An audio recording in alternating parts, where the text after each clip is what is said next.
शादी के मंडप पर पूरे खानदान के सामने रिया को थप्पड़ मारा गया। स्कैमस्टर, कंपनी लूट ली। उसका मांगेटर राहुल और उसकी बेस्ट फ्रेंड तान्या बस देखते रहे।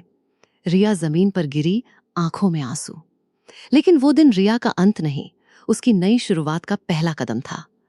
5 साल बाद वही ऑफिस, वही लोग, पर अब गेम रिया के रूल्स पर खेला जाएगा। राहुल रायचंद की सांसें तेज चल रही थीं। कॉन्फ्रेंस रूम की एसी भी उसके माथे का पसीना नहीं सुखा पा रही थी। उसकी कंपनी रायचंद कंस्ट्रक्शंस दिवालिया होने की कगार पर थी। स्क्रीन पर लाल रंग में डिक्लाइनिंग प्रॉफिट्स और माउंटिंग डेट्स चमक रहे थे। उसने अपनी टाई ढीली की, जैसे उसे सांस लेने में तकलीफ हो रही हो। जेंटलमैन प्लीज, राहुल की आवाज में एक गिड़गिड़ाहट थी जो उसकी सीईओ की इमेज को तोड़ रही थी। हमें बस एक इन्वेस्टमेंट चाहिए, ब्लैक स्वॉन होल्डिंग्स की इन्वेस्टमेंट, और हम सब कुछ ठीक कर देंगे। तान्या उसके बगल में बैठी थी, एक डिजाइनर साड़ी में, चेहरे पर बनावटी मुस्कान, पर उसकी आंखों में साफ डर दिख रहा था। राहुल का पूरा बिजनेस, उनका फ्यूचर डूब रहा था, और ब्लैक स्वॉन होल्डिंग्स उसकी आखिरी और एकमात्र उम्मीद थी। तभी दरवाजा खुला। एक हल्की सी आहट, पूरे रूम की नजर उधर घूम गई। अंदर आई वो औरत, लंबे काले बाल जो उसकी कमर तक लहरा रहे थे, एक शार्प डिजाइनर ब्लैक सूट जो उसकी हर अदा को और भी पावरफुल बना रहा था। उसके चेहरे पर एक ठंडी गहरी मुस्कान थी, जैसे उसने कोई राज छुपा रखा हो जो सिर्फ वो जानती थी। Avani Sharma. Good morning everyone.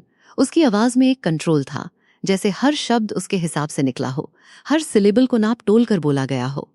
Rahul और तान्या ने एक दूसरे को देखा। उनकी आंखों में कोई पहचान नहीं थी। उन्हें उस औरत में रिया की परछाई तक नजर नहीं आई। उनके लिए रिया तो 5 साल पहले ही मर चुकी थी। लेकिन अवनी की आंखों में वो सब कुछ जिंदा था। वो दिन, वो धोखा, वो दर्द, उसका अपना ऑफिस, उसका अपना प्रोजेक्ट, उसकी अपनी जिंदगी, सब कुछ एक पल में छीन लिया गया था। कॉन्फ्रेंस रूम की हर कुर्सी, हर चेहरा उसके दिमाग में एक एक करके घूम रहा था। उसकी नजरें राहुल और तान्या पर ठहरी, जिन्होंने 5 साल पहले उसकी जिंदगी को बर्बाद किया था। एक पल के लिए उसकी मुस्कान हल्की सी गहरी हुई, जिसे कोई पकड़ नहीं पाया। वो उनके डर से अनजान थी, पर वो उनके हर डर का कारण बनने आई थी। राहुल ने जल्दबाजी में अपना प्रेजेंटेशन शुरू किया। उसकी आवाज में अब भी झिझक थी। तो जैसे कि आप देख सकते हैं, रायचंद कंस्ट्रक्शंस के पास कुछ बड़े प्रोजेक्ट्स हैं और हमारी growth potential, excuse me mister Raichand. Avani ने उसे बीच में ही काट दिया। उसकी आवाज में एक शिद्दत थी जो पूरे रूम में गूंज गई। आपके ग्राफ्स तो बहुत पुराने लग रहे हैं। क्या आप हमें 6 महीने पुराने डेटा पर इन्वेस्टमेंट मांग रहे हैं, या आपके पास नया डेटा दिखाने की हिम्मत नहीं है? राहुल की जुबान लड़खड़ा गई। तान्या ने उसकी तरफ गुस्से से देखा, जैसे कह रही हो संभालो सब कुछ। अवनी ने अपने टैबलेट पर कुछ टाइप किया। उसकी उंगलियों में एक अजीब सा कॉन्फिडेंस था। अगली ही पल स्क्रीन पर नए ग्राफ्स चमक उठे। रायचंद कंस्ट्रक्शंस के शेयर्स और भी तेजी से नीचे गिर रहे थे, लॉसेस और बढ़ चुके थे। एक इन्वेस्टर ने खांस कर कहा, मिस्टर रायचंद, ये तो और भी बुरी खबर है। आप हमें धोखे में रख रहे थे। राहुल का चेहरा गुस्से से लाल हो गया। उसने अवनी की तरफ देखा, पर अवनी के चेहरे पर अब एक भी एक्सप्रेशन नहीं था, बस वही ठंडी मुस्कान। तो मिस्टर रायचंद, अवनी ने उसकी तरफ एक तीखी नजर डाली, आपके पास हमें ऑफर करने के लिए नया क्या है, या आपकी कंपनी बस पुरानी बातों पर चल रही है, जैसे आपकी सोच? राहुल ने अपनी मुट्ठी भींच ली। सबके सामने उसकी बेइज्जती हो रही थी, पर वो कुछ कर नहीं सकता था। हर शब्द अवनी के होंठों से निकलकर उसके दिल पर चाबुक की तरह लग रहा था। अवनी ने एक फाइल अपनी असिस्टेंट को दी। मेरी डील उनके सामने रखिए। राहुल की आंखों में एक चमक आई, जैसे डूबते हुए को टिंका मिल गया हो। उसने सोचा, शायद अब उसकी कंपनी बच सकती है, उसका नाम बच सकता है।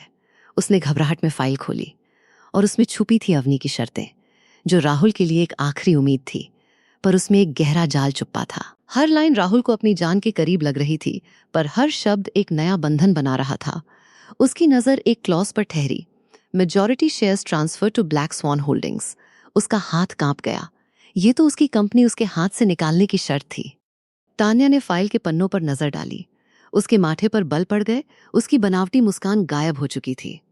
राहुल, ये तो बहुत रिस्की है, उसने फुसफुसाया, पर अवनी की तीखी नजरों ने उसे सुन लिया। राहुल ने उसकी तरफ देखा, और कोई ऑप्शन है क्या तान्या? उसकी आवाज में एक गहरा दर्द था। अवनी ने बस उनकी तरफ देखा। उसकी आंखों में एक अजीब सी चमक थी, जैसे वो उनकी हर सोच पढ़ रही हो। अवनी की मुस्कान और भी गहरी हो गई। उसकी आंखों में एक शिकारी की चमक थी, जैसे उसने अपना शिकार पकड़ लिया हो। पूरे रूम में सन्नाटा छा गया। हर कोई अवनी के कंट्रोल में था। उसकी आवाज एक शांत तूफान की तरह थी, जो सब कुछ तबाह करने को तैयार थी। राहुल की सांस अटक गई। उसका गला सूख गया, जैसे किसी ने उसकी गर्दन पकड़ रखी हो। उसकी आंखों के सामने उसकी पूरी जिंदगी, उसके सारे सपने डूबते हुए दिख रहे थे। एक तरफ ये डील, जिसके पीछे उसे एक अनजाना खतरा महसूस हो रहा था। दूसरी तरफ उसकी कंपनी का अंत, उसका अपना अंत।